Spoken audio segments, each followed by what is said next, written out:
to Lindsay Live. Thank you for tuning in. It is November 2020 and we're fresh off a general election.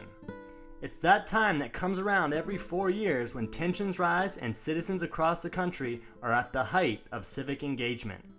But in Lindsay, we believe that a civic-minded person should be engaged not just every 4th November, but year-round, year-in, and year-out. We empower our graduates to pay attention to the needs of their community and to become agents of change, constantly striving to make the world a better place for everyone. We've built these ideals into our curriculum in the form of our second out of 7 spheres of lifelong learning, the civic sphere. According to our strategic design, a civic-minded person is someone who understands the differences among forms of government and economic systems, identifies and analyzes local, national, and global issues, and serves and participates in the community to effect positive change. They celebrate democratic principles and develop creative solutions to complex challenges. They understand the historical aspects of civil life, realizing that what has happened in the past has brought us to where we are today. Civic-minded learners obey the laws, and when necessary, they work constructively for their change. Joining me today are 3 civic-minded individuals who are part of our performance-based education system here in Lindsay. Laura Cortes is a counselor at the Lincoln Learning Community who also serves on the Lindsay City Council. Hipolito Cerros is a Lindsay graduate and a current attendee of the University of California, Davis. Hippo saw an opportunity to help improve the Lindsay community and has also recently taken a seat on the City Council. Katryn Gonzales is a learning facilitator at Lindsay High School who runs student government in ASB and plays an important role in producing civic-minded graduates like Hippo. We've got a great conversation about the importance of civic engagement at the global, national, and local level coming your way after the jump, so stay tuned to Lindsay Live.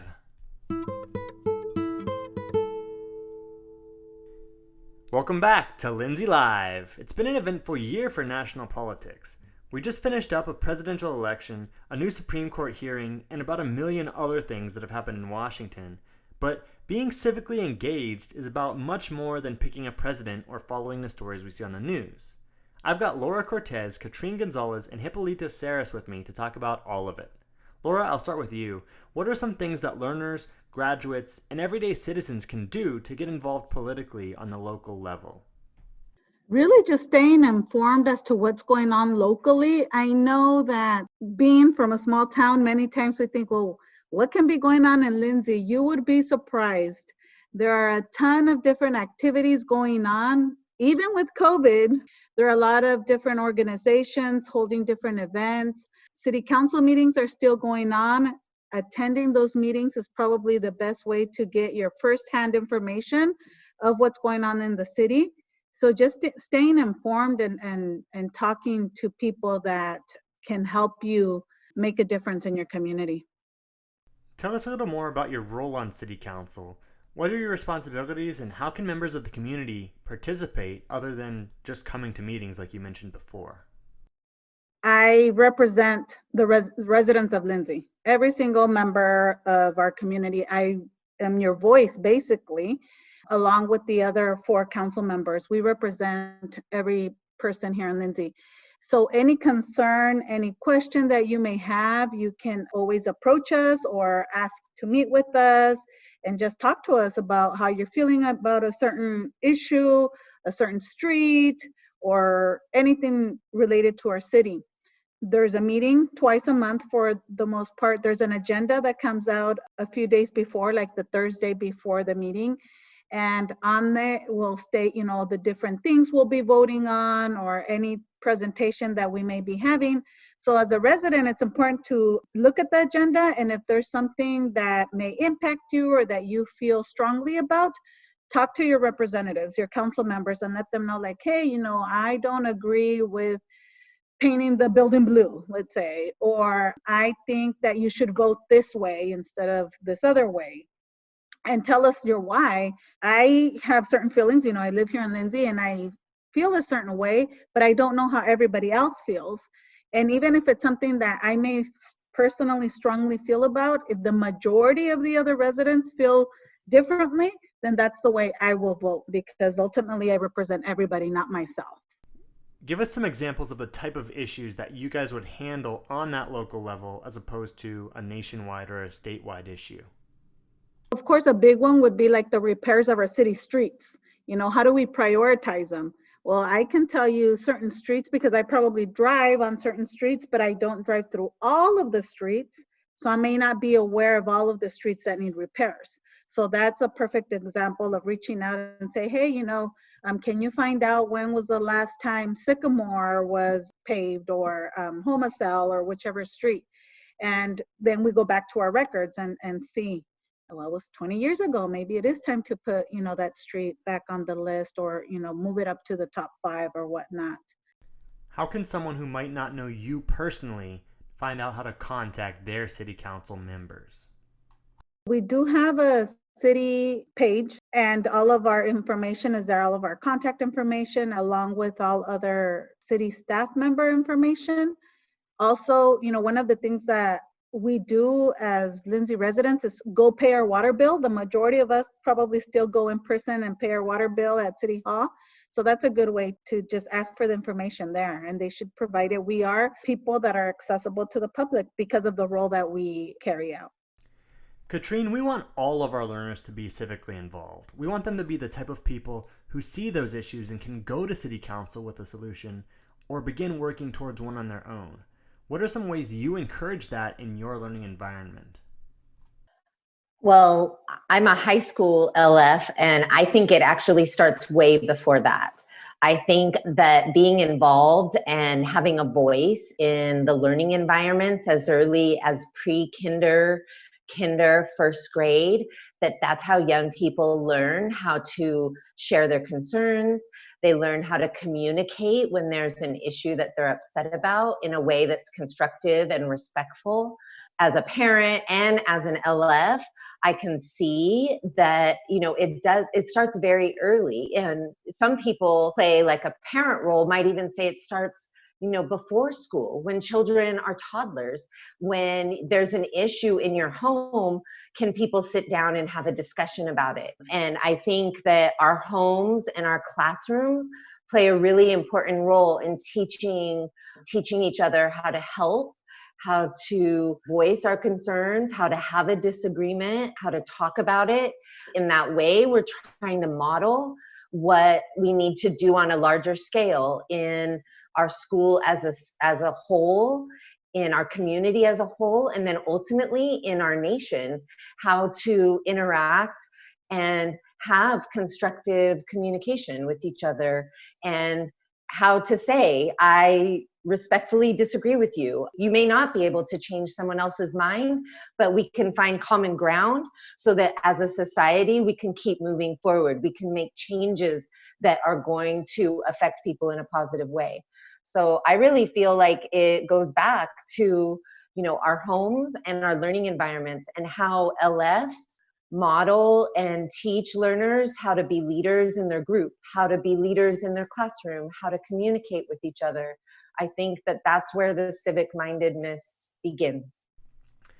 As a learning facilitator, you have the responsibility of building lifelong learners who can seek out information and educate themselves on these issues. You talked about how you have disagreements and how you can work through them together, but we live in a polarizing political climate right now. A lot of emotion around many issues, and we're seeing some teachers, especially in higher education, who are taking some heat really for pushing their beliefs instead of empowering learners to make decisions for themselves. What do you do to avoid blurring those lines, and how do you make sure your learners are able to think independently and make their own decisions? A lot of it goes back to how we pose questions as a learning facilitator, really thinking about the standard. An example is in my environmental science class right now, we're studying about natural resources and possibly how to build an off-the-grid home. And so learners are having to look up what are the rules and regulations that monitor natural resources in different countries all over the globe. This is not just an American thing. You're a global citizen. So how, as you become a voting adult, how do you make decisions based on the current laws and regulations for the use of natural resources so that globally we're doing our part to make sure that resources are accessible to all citizens of the earth, tying it to standards, but then posing it as questions so that learners are having to dig in and really discover what are the rules and the regulations that have been written. And some of the learners are shocked because the rules were written 80 years ago and they've never been revised, and no young person has ever challenged them. So, they'll come to me and say, why is this still a rule? Why is this still what we're acting on? And it's eye-opening for, I think, the learners to do some of that research. And I'm not necessarily the one that has all the answers. I feel like as a learning facilitator that we're asking the questions and we're posing it based on the standards so that the learners can dig in and find where the changes need to occur and where we need to make our resources more accessible or our laws more inclusive. It really comes down to how we pose the questions so that the young people can do the research. Have you ever encountered a situation where your learner discovers something in their research and comes to you with an issue in which their opinion is opposed to yours politically or maybe even morally? How do you handle a situation like that? I mean, I feel like as a learning facilitator in a public high school, that happens all the time.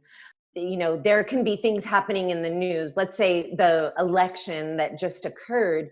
And as a learning facilitator, first of all, I feel that my vote and my beliefs are very personal. And that isn't what my job is about. My job isn't to use that platform in that way. But I think that, there's so many times that I've played the devil's advocate, even in a situation, my whole class there may be a majority of the class that views one thing, but my role as a learning facilitator is to pose the questions, even for the opposing side. Because I know for me, politically, I watch, news outlets from all different viewpoints because I want to see what the opposing side is talking about. If all of us come to the table from our perspective and we all think we're correct, we're never going to find that common ground. My job as a learning facilitator is teaching my learners that, look at all the angles. So you may have found an article from an American news source on an issue. Why don't you find a similar article from a Chinese news source? Go to a source that's from a different part of the world, from a different perspective, so that you can try to understand where other people are coming from and not be so focused just on your beliefs. I do think that when you can talk about it from all angles, it actually can make the conversation deeper and more productive in the long run. Hipolito, you're a graduate of the Lindsay performance-based system. Do you feel like your experience in Lindsay helped you become a more civic-minded person? First of all, thank you for having me. I'm really excited to be here and share my perspective and viewpoint. For sure. Happy to have you. Thank you. Thank you. In regards to the PBS, I'm actually very happy that I got the chance to be involved in the PBS system because I think it helped me become a more civic-minded person.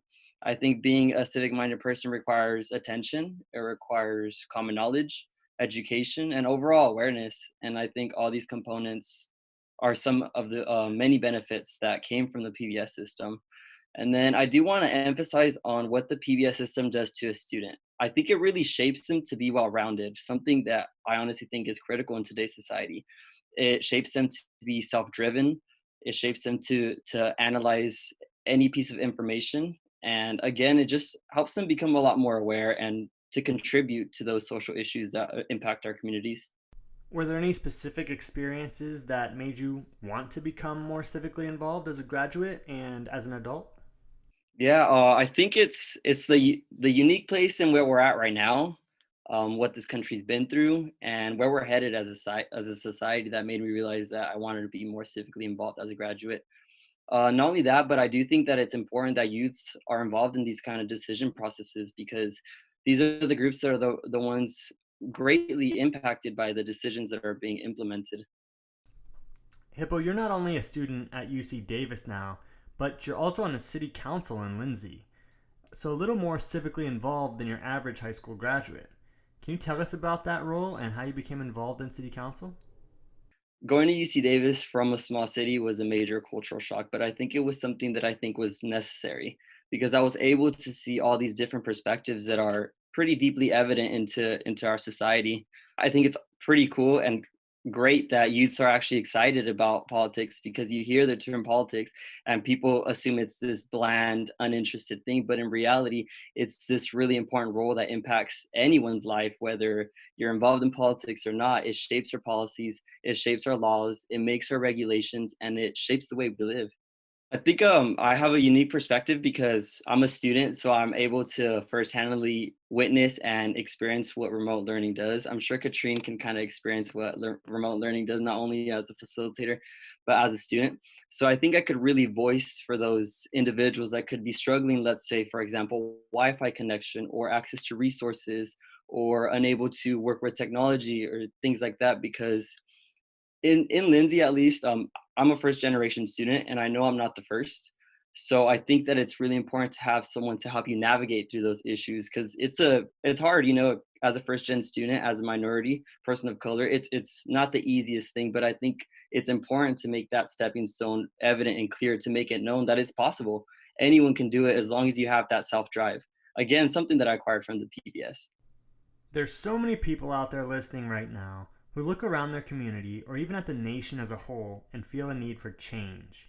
If you look at social media, you'll see a lot of blame throwing and finger pointing, and I get a sense that many people just feel like, why doesn't someone fix this? Why doesn't someone come save us? How can we change that mindset? How can we encourage individuals to get involved? What's the process for someone who sees a problem in their community to get off the couch, log off of social media, and become a part of the democratic solution? So one of the things that I noticed as a person myself, and then just as someone sitting on city council, is we get a lot of complaints, right? Oh, why don't you do this? Why don't you do that? This could be done better. And all of that may be true. But like you said, I think it boils down to then individual responsibility as well. How are you going to contribute to helping solve that, or even just to bring it to someone's attention, because we don't know it all. We don't know everything that is going on at all times. So if you bring it to someone's attention that may be able to help in some way, I mean, that's a step in the right direction, I think. And then just talking to people. And, one of the things that I've learned, working here in the district as well, is that fixed mindset compared to that growth mindset. If you have that fixed mindset, well, this is no good, somebody should be doing something about it, it's never going to change. That's a fixed mindset there. But if you move towards a growth mindset and say, you know what, okay, we have an issue, how are we going to solve it? Another thing that I thought of while Mrs. Cortes was talking was about the representation and diversity in our leadership roles, in our schools, in our churches, in all areas of a community. I know, Lindsay, we're a small community, but when young people look to their school principal, their school counselor, their pastor at their church, their doctor, they should see people that represent them. They should see people from all different backgrounds. As a learning facilitator, we've been pushing our learners to go to universities and colleges for years and years and years. But it's more than that. It's not just going away to the best university and then never helping the community which you end up residing in. And I'm not saying that it has to be Lindsay. I'm not saying that you are obligated to come back to Lindsay, but whatever community you decide to reside in, be a contributing member, be a leader of your church, be a leader of the school that your kids go to, so that other young people see diverse representation of all types of parents, of all types of leaders. I think it motivates people. It makes people feel like they can reach out to someone. Maybe they'll know someone that's holding an office and it's not just held by an elite group of people from one culture or from one background. That was really nicely said for both of them. And to kind of add on, I'm really proud of who I am and where I come from. Like, this is my home. Growing up, I would hear and see these promises being made in our communities. And as much as I respect and admire and acknowledge the really hard work that's been done throughout the years, I'm a really firm believer that there's always room for some improvements. And I mean that in the most humble way possible. And I actually really like these questions. And it was that question of, well, why doesn't someone fix this? That really drove me to become more civically involved. And I think one of the main components of being civically involved is showing up, making your voice heard. If someone sees a problem in their community, I encourage them to reach out. As public officials, I emphasize on the fact that we are accessible. We really do listen. And, we're not these shady individuals trying to hide from the spotlight or anything like that. We really are try to remain accessible. And at the end of the day, I'm sure the other council members and facilitators can agree that we are a resource. We're here to better our communities, but the main thing, we can't do this alone. We really need to hear those other voices and, again, encourage those people to show up. Yeah, as a city council member, you're probably a little more accessible than the president. You might have more direct impact on the day-to-day life of your community as well.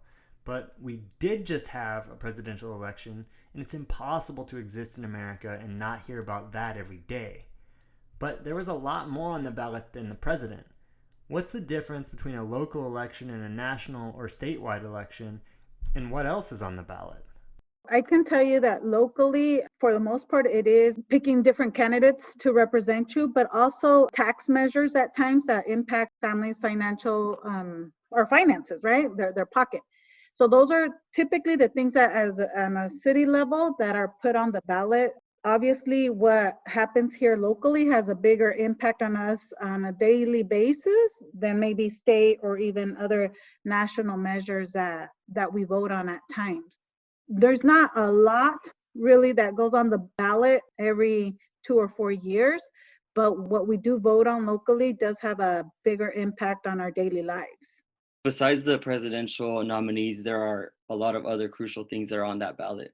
And I think voting, it's something almost sacred because it allows you to voice your opinion, not only on who you want to represent your communities, but voicing your opinions on propositions that essentially shape our ways of living. For example, Proposition 17, which restores the right to vote for people convicted of felonies, that really, again, allows you to voice that opinion and make sure that whatever your opinions on or what you stand by, it doesn't go unheard. Besides city council members that represent us locally, we have other governing boards at the local level that sometimes we forget about, but we have our school board, for example, our school board members, sometimes they are up for election or re-election, or we have new members running. We also have the Lindsay Local Hospital Board that a lot of people are not familiar with because we no longer have an existing hospital building, but we still have a board that receives funds that impact our community at the local level. So it's important that we also consider those members because ultimately they represent us here in our local community. So on a local level, if I have an issue that's very specific to my neighborhood, my city, my community, the best course of action is to approach a city council member? Yeah, and we're so fortunate to be a small community that people can even approach the city themselves. They can email, they can call, they can walk in person. They may not get a person right away. Appointment may have to happen, but that's one of the beauties of living in a small community, that we have people that are accessible to us. However, if that's not something that people feel comfortable with, definitely contacting your representatives through either email, telephone call, a text, that would be the easiest way. What about those statewide issues? Like Hippo was talking about Prop 17, for example. Mm-hmm. Who decides what issues get voted on? And if I'm passionate about an issue like that, how can I make a difference? What's the process for getting that on the ballot? For sure, contact your local representatives. I know the representative here in the county is Devin Nunes, someone that you could just send an email, write a letter, reach out directly. Essentially, he is a part of Congress. Congress, as we know, is a legislative body that represents almost everybody, proposes laws, enacts laws, and that's where we vote for them laws. Knowing for sure who those people are and what they represent can essentially just shape your standpoint and viewpoint. Again, just remain knowledgeable and on all the external social forces that come into play in our communities. Change on these local small communities are a lot bigger than you think, and it just persuades others to become more civically involved. What if I'm just not that into politics? Maybe I know who the president is, but I have no clue who my local representative is. How can I find out who I need to speak with? Online. You could search it up on your phone. You can search it up on a computer, a tablet. You just put, who are my local representatives? You might get a few other questions like your zip code or enter your address, and it'll tell you everybody, that represents you. Even as a council member from a small city, another of our responsibilities, I think, is to ensure that we create those relationships with other officials, at the county level, at state level, and even federal level. And those opportunities exist. They exist by being involved in different committees, by going to different meetings. So even though really we're responsible for attending our city council meetings twice a month, we should also be attending other meetings such as a county board of supervisors meetings or other state meetings that sometimes, well, especially nowadays, they're accessible online and we could even watch at a later time, not necessarily live. So we have those opportunities and we need to take advantage of those opportunities, just making contact with the different officials. Yeah. I think Laura makes a really great point. It is that matter of networking. I love talking to people. I love meeting new people, seeing their positions and their viewpoints. And again, serving on those communities are essentially the frameworks and the groundworks for developing communities that we're all happy to live in. And besides using the internet as a source to look at who your representatives are, you can always just ask, reach out to a facilitator or even your council members to make sure that you know who those representatives are. It certainly is much easier nowadays. With a simple Google search, you can find out who your representative is and who you need to get in touch with. Even reaching out to them can be as simple as a couple of clicks. Information is everywhere, news is everywhere, but sometimes that can even be a double-edged sword, right? There are so many voices telling us how to think and what to believe, and an equally intimidating amount telling us that person's a liar or that's fake news. How do I know who to trust? What are some techniques that you use to determine what is quality information and what is not? Depending on what the issue is or what the matter at hand is about, really reading the text about it and then talking to different people. I know Katryn mentioned, talking to people that are even that even oppose and those that are for it, for that matter. And then coming to the best conclusion that you can. I think that's one of the things that we learn when we're in school is, you make your best decisions having the information that you've researched or that you've reviewed at hand. So for me, that's what it's been, talking to people that have experienced certain things before or have had certain experience, and people that are going through certain situations that may be impacted one way or another. That's also a way of getting the firsthand knowledge on how the matter may impact residents. I like to analyze the source's metadata. So by metadata, I mean the data about the data. So I like to take a step back and raise those posing questions, and just to assure that the content is relevant and accurate to the social issue. So questions such as like, who created the data? What do they represent? How was the research acquired? Was this process a process that has been accepted through in the field of other research methods? Just things like that. So really being aware and making sure that the research you do is the critical research, because the web it's a source where it could be pretty biased. You could read something that is not only misleading, but dangerous.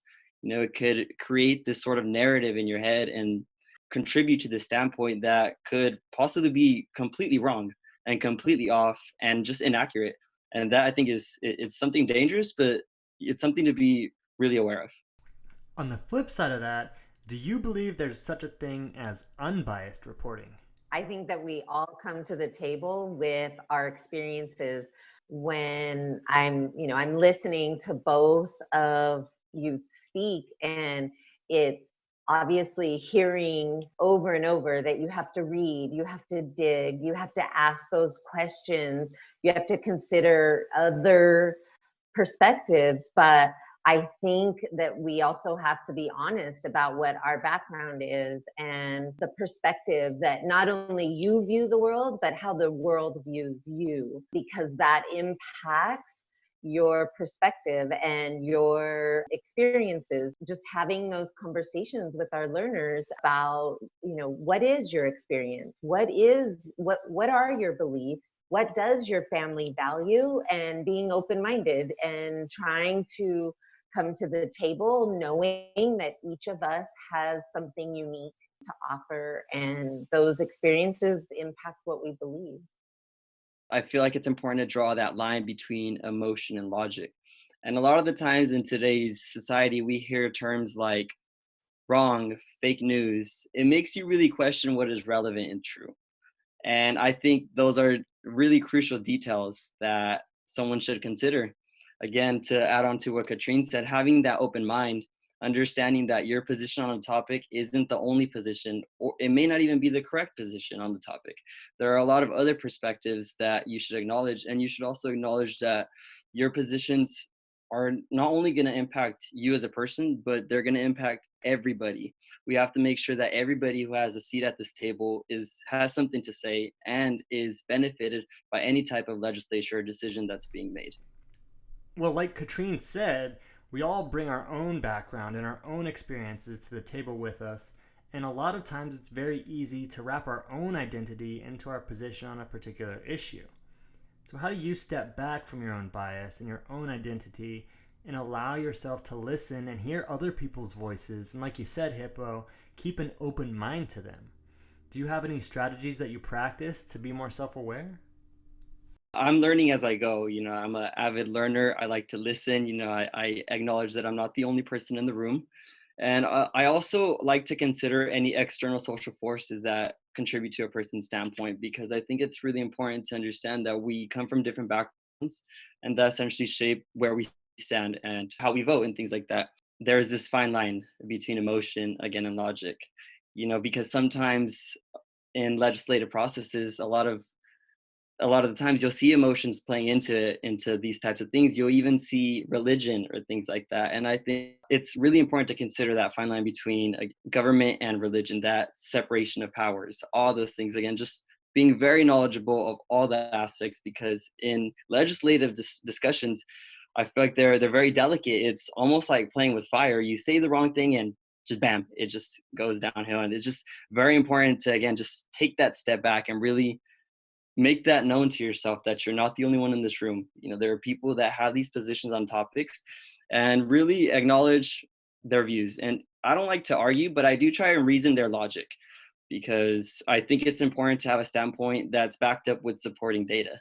I think it comes down to making a conscious decision. It's that understanding that we live in a global society. An issue can't be purely American or non-American. When we're talking about civic mindedness, we need to be really clear that it's a conscious decision to learn, to read about the issues, and to, like Hippo said, to understand that people come to the table with their own background. When it comes to, making a decision about street repair, taking the emotional part out of that and looking at, and having the city employees pull the data for the citizens. What are the most traveled upon streets in the city? What are the streets that have public services? Because those streets are maybe a higher priority than, say, a neighborhood street. Looking at data and being driven by data and providing needs to a greater percentage of the population has to be, it's not emotional. It's, let's look at what are the facts, and then let's make a prioritized list of what we can get done so that citizens feel like there's progress being made. The reason why you came to the meeting may not be number one on the list, but if they see that there's a procedure in place for growth and progress to happen, it's easier to address an issue without it being emotional, and people can feel like their voice was heard, they're part of the plan. I've been to some of those local school board meetings, and you definitely see those emotions coming out. Like Hippo said, you're playing with fire even if you're just discussing something as mundane as zoning or street repair. We've talked a lot about how to make changes in the community and how we can try to make the world a better place, but even if we have the best of intentions, there will always be people who disagree and always people who will be passionate about that disagreement. I'm sure if the four of us dug deeper into specific issues, we could find some areas in which we have some pretty heated disagreements ourselves. Even if we all want the best for each other, we'll often have differences of opinion on what that best looks like, and most certainly how we get there. Now more than ever, these differences can seem pretty difficult to overcome. So how do you react when someone doesn't agree with the issues, movements, or methods that you are most passionate about? Number one is stay calm, because you can get very emotionally involved and respond in a very emotional way, and then things don't work out. Always remember respect. It was mentioned earlier, we all have different backgrounds, different experiences. We have to somehow keep that in the back of our heads and just remind ourselves, that's why we have a difference in opinion, which can be a good thing. Let's still be respectful. There's no need to degrade each other or yell at each other or anything like that. And let's talk about it. Really have this solution focused, looking at the data, looking at the research, and do what's in the best for the majority. I agree. Respect has to be at the center. In the classroom, sometimes there's issues with one learner or a group of learners. And something that I've shared with learners is that each of us can contribute. We may not all contribute in the same way on the same day. The person in your classroom or in your school that you feel you are so opposed against, you never know what situation you may be in the future where you need to rely on each other or where you may need their opinion. I've been in situations where the person, someone surprises you. They say just the right thing at the right time, or they're there to solve something that maybe I had never thought of. And I just think that we have to recognize in every human that there is going to be different ways for people to contribute at different times, and that it's all valuable. Just because at this moment I may be struggling with one thing or understanding one heated topic doesn't mean that I am forever your enemy. It doesn't mean that I can never contribute to the community. So I think we have to have that. And when someone feels emotional or attacked, trying to be empathetic and understand where they're coming from and why they're so heated about it, and then asking them, what would you do to contribute to this? If you had the power, what would you decide? But it has to start with respect and recognizing that each person contributes in different ways on different days at different times. I have for sure, encountered a lot of people that may not have the similar beliefs as me. And as someone who is very vocal and passionate about the issues, I do always try and remain calm. I always try and to enforce the peace, because at the end of the day, I'm a really firm believer that we're a lot more similar than we are different. And, at the end of the day, there has to be peace. At the end of the day, we're all people. Regardless of where we come from, we're all people who share this earth, share the land, share the resources. So I do really like to enforce the peace. And again, when encountering someone that I don't agree with, I don't attack the person, but I do like to pick into their beliefs, never the person, but just the beliefs, the ideas, things like that, kind of like what shapes them to be at the place that they are now. And really reason with their logic. And that was something that I learned at not only my time at LHS, but in Davis too. At UC Davis, there were demonstrations almost like twice a week. A lot of these demonstrations I didn't believe in then, nor did I support it, but I did acknowledge that they were there for a reason.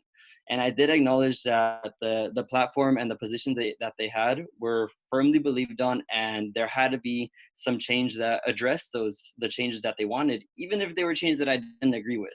I knew that there was a large group of people that felt a certain way. So I do think that their needs, they have to be acknowledged. At the end of the day, their voices have to be heard, even if it's a voice that I don't agree with. I just want to add on, going along with what Katryn mentioned earlier, there is always an opportunity to get involved, including in grade school. There's a lot of different community projects that we start off with in grade school. So as a school counselor, I have the opportunity to lead our learners in some of those activities. And one of my favorite part of my job is to help the youth get involved. And even beyond school, there are a ton of different organizations and clubs here in our community that are just waiting, to have people get involved, because without people, without their help, without them being part of these organizations, then they're going to die off if we don't keep them going. So always look for those opportunities. Please reach out if you have any concern, an idea, anything like that. I do want to remain accessible. I love talking to people, love meeting the people. I think Lindsay's a great community. We have a lot of potential, and I'm just really excited to the changes that could be made. Hipolito Cerros, Laura Cortes, and Katryn Gonzales, thank you so much for joining the podcast today. You've been great guests. It's been a lot of fun talking with you. And thank you for having me. Thank you. And as always, thank you for listening. Follow us on SoundCloud, iTunes, and now on Spotify so you won't miss us next time on Lindsay Live.